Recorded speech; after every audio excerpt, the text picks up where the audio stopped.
أعوذ بالله من الشيطان الرجيم. بسم الله الرحمن الرحيم. وما قدر الله حق قدره إذ قالوا ما أنزل الله على بشر من شيء قل من أنزل الكتاب الذي جاء به موسى نورا وهدى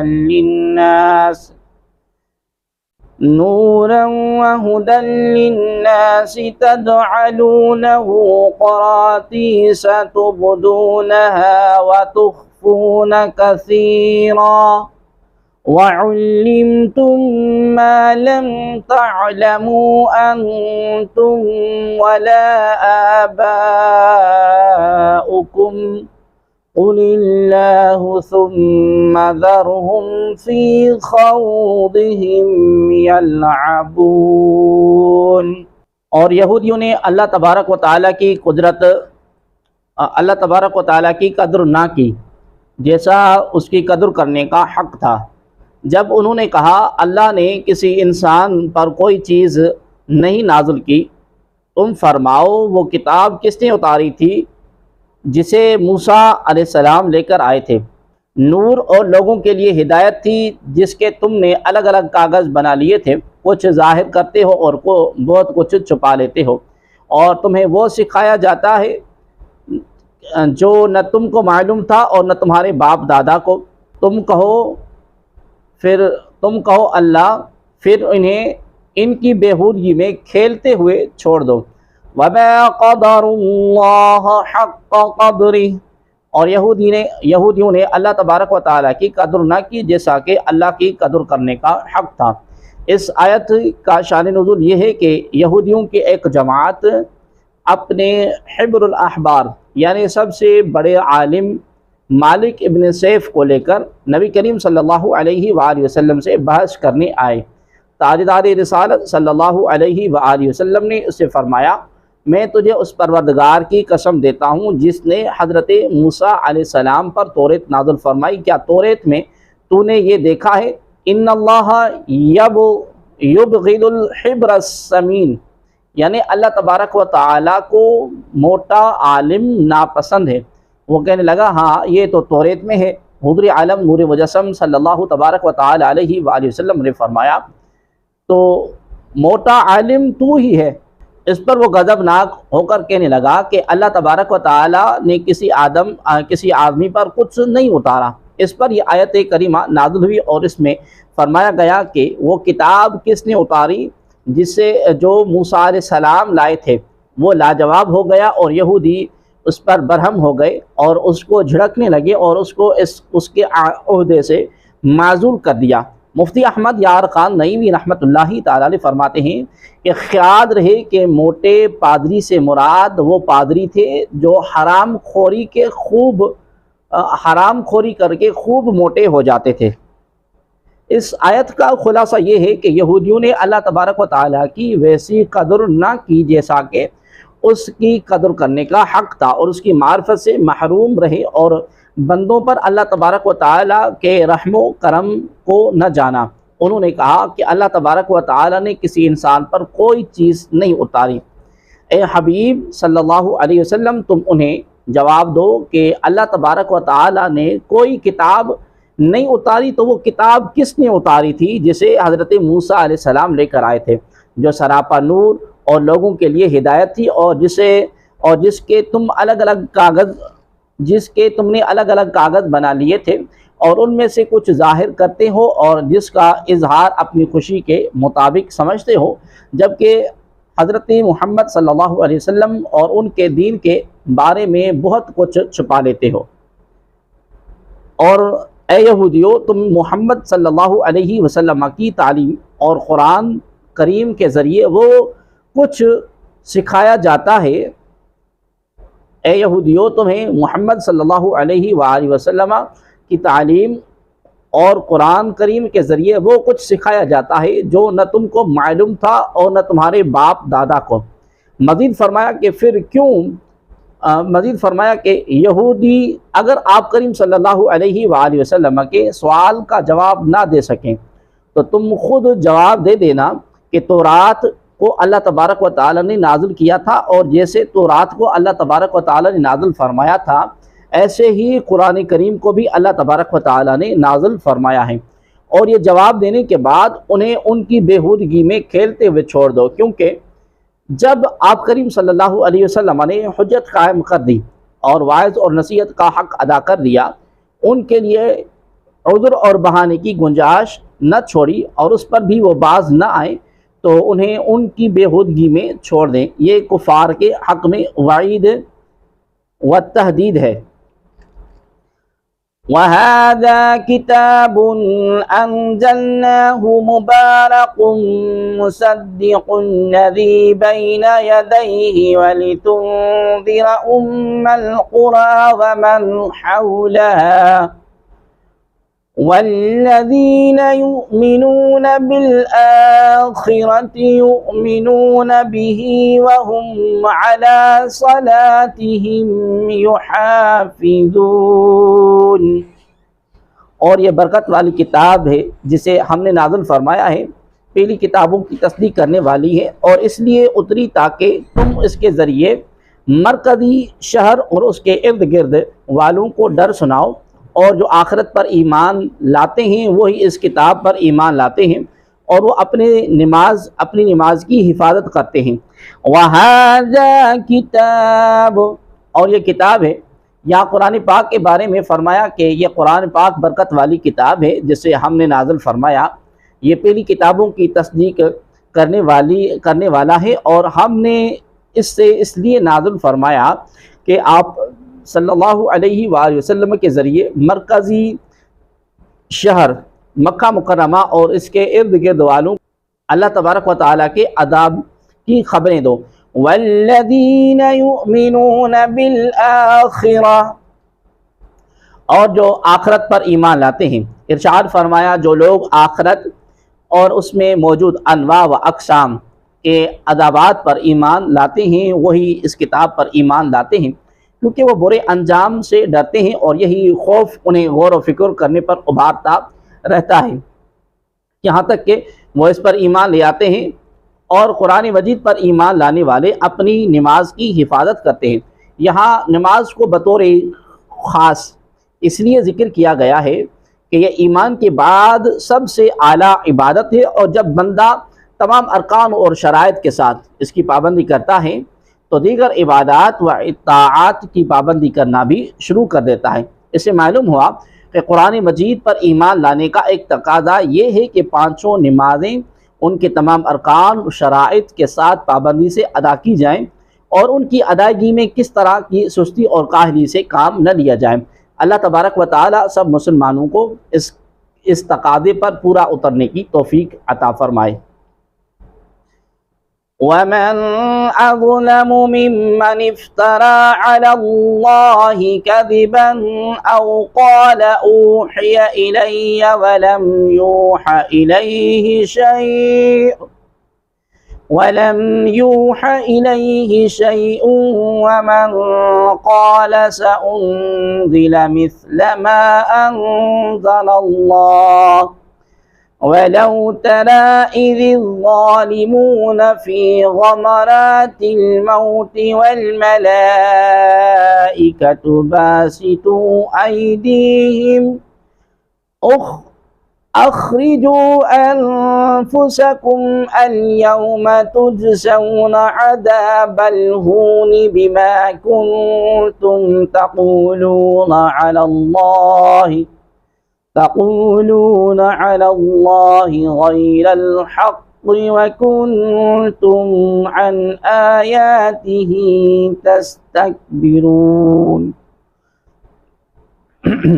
اور اس سے بڑھ کر ظالم کون جو اللہ پر جھوٹ باندھے یا کہے کہ میری طرف وحی کی گئی حالانکہ اس کی طرف کسی شے کی وحی نہ بھیجی گئی، اور جو کہے میں بھی ابھی ایسا اتار دوں گا جیسا اللہ تبارک و تعالیٰ نے اتارا ہے۔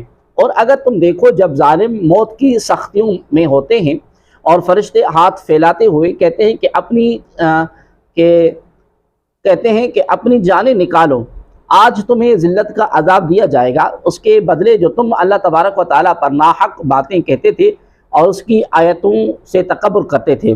وَمَنْ أَظْلَمُ مِمَّنِ افْتَرَى عَلَى اللَّهِ كَذِبًا، اور اس سے بڑھ کر ظالم کون جو اللہ پر جھوٹ باندھے۔ یہ آیت مسلمہ کذاب کے بارے میں نازل ہوئی جس نے یمن کے علاقے یمامہ میں نبوت کا جھوٹا دعویٰ کیا تھا۔ قبیلہ بنی حنیفہ کے چند لوگ اس کے فریب میں آ گئے تھے۔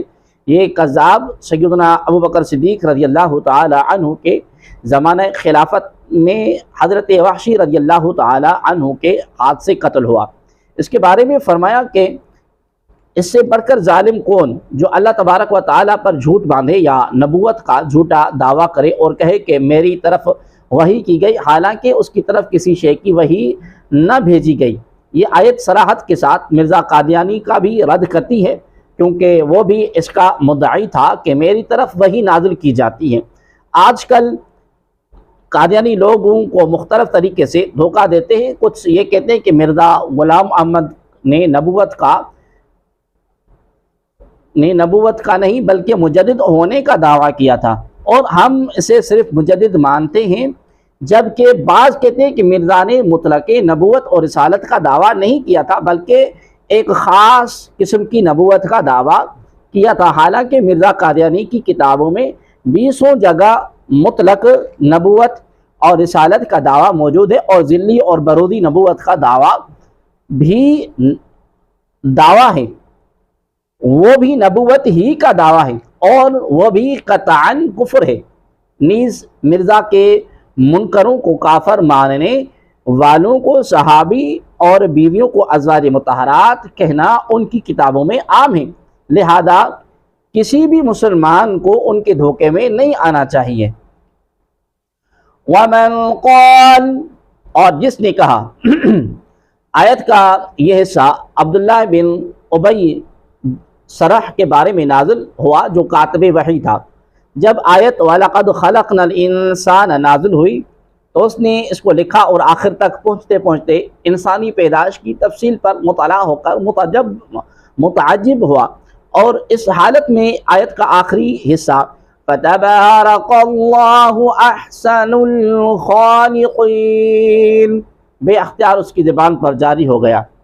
اس کو یہ گھمنڈ ہوا کہ مجھ پر وحی آنے لگی اور مرتد ہو گیا۔ یہ نہ سمجھا کہ نور وحی اور قوت اور حسن و کلام کی وجہ سے آیت کا آخری کلمہ خود زبان پر آ گیا اور اس میں اس کی قابلیت کا کوئی دخل نہیں تھا۔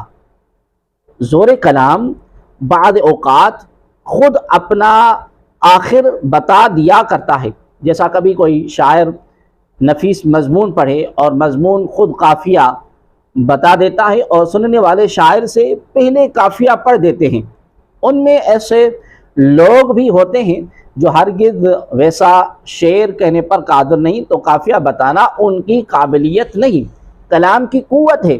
اور یہاں تو نور وحی نور نبی سے سینہ میں روشنی آتی تھی، چنانچہ مجلس شریف سے جدا ہونے اور مرتد ہو جانے کے بعد پھر وہ ایک جملہ بھی ایسا بنانے پر قادر نہ ہوا جو نظم قرآنی سے ملتا جلتا ہو۔ آخرکار زمانے اقدس میں فتح مکہ سے پہلے پھر اسلام سے مشرف ہو گیا۔ اس کے بارے میں فرمایا کہ اس سے بڑھ کر ظالم کون جو کہے کہ ان قریب میں بھی ایسی ہی کتاب اتار دوں گا جیسی اللہ تبارک و تعالی نے نازل کی ہے۔ وَلَوْ تَرَى، اور اگر تم دیکھو، یہاں سے کافروں کی موت کے وقت کے حالات بیان ہوئے ہیں۔ فرمایا کہ اگر تم کافروں کی حالت دیکھو تو بڑی خوفناک حالت دیکھو گے، جب ظالم موت کی سختیوں میں ہوتے ہیں اور فرشتے ارواح قبض کرنے کے لیے جھڑکتے جاتے ہیں اور کہتے جاتے ہیں کہ اپنی جانیں نکالو۔ آج تمہیں اس بدلے میں ذلت کا عذاب دیا جائے گا جو تم نبوت اور وحی کے جھوٹے دعوے کر کے اللہ تبارک و تعالیٰ کے لیے شریک اور بیوی بچے بتا کر اللہ تبارک و تعالیٰ پر ناحق باتیں کہتے تھے۔ اس آیت میں موت کے وقت کافر کے حالات بیان ہوئے اور حدیث پاک میں مسلمان اور کافر دونوں کی موت کے حالات بیان کیے گئے۔ چنانچہ حضرت ابو ہریرہ رضی اللہ تعالی عنہ سے روایت ہے کہ نبی کریم صلی اللہ علیہ وآلہ وسلم نے ارشاد فرمایا، جب مسلمان کی موت قریب ہوتی ہے تو رحمت کے فرشتے سفید ریشمی کپڑے لے کر آتے ہیں اور کہتے ہیں اے روح تو راضی خوشی حالت میں اور اس حال میں نکل کے اللہ تبارک و تعالیٰ تم سے راضی ہے، تو اللہ تبارک و تعالیٰ کی رحمت اور اس کے رزق سے اپنے پروردگار کی طرف نکل جو ناراض نہیں ہے۔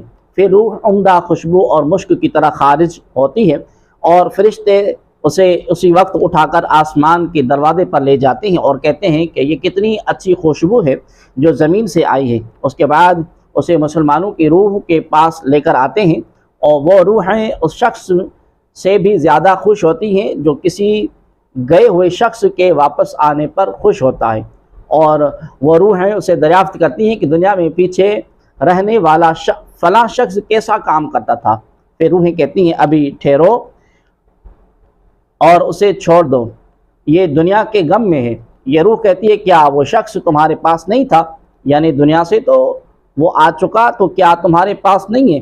روحیں کہتی ہیں اگر وہ دنیا سے آ چکا اور ہمارے پاس نہیں ہے تو پھر وہ جہنم گیا ہوگا۔ اور جب کافر کی موت آتی ہے تو عذاب کے فرشتے بوریے کا ایک ٹکڑا ڈالے آ کر کہتے ہیں اے روح اللہ تبارک و تعالیٰ کے عذاب کی طرف نکل، کیونکہ تو اللہ تبارک و تعالیٰ سے ناراض ہے اور اللہ تجھ سے ناراض ہے۔ اس کے بعد وہ جلے ہوئے بدبودار مردار کی طرح نکلتی ہے حتیٰ کہ فرشتے اسے زمین کے دروازے پر لاتے ہیں تو فرشتے پوچھتے ہیں یہ کیا بدبو ہے، یہاں تک کہ اسے کافروں کی روح میں لے جاتے ہیں۔ وَلَقَدْ جِئْتُمُونَا فُرَادَىٰ كَمَا خَلَقْنَاكُمْ أَوَّلَ مَرَّةٍ وَتَرَكْتُم مَّا خَوَّلْنَاكُمْ وَرَاءَ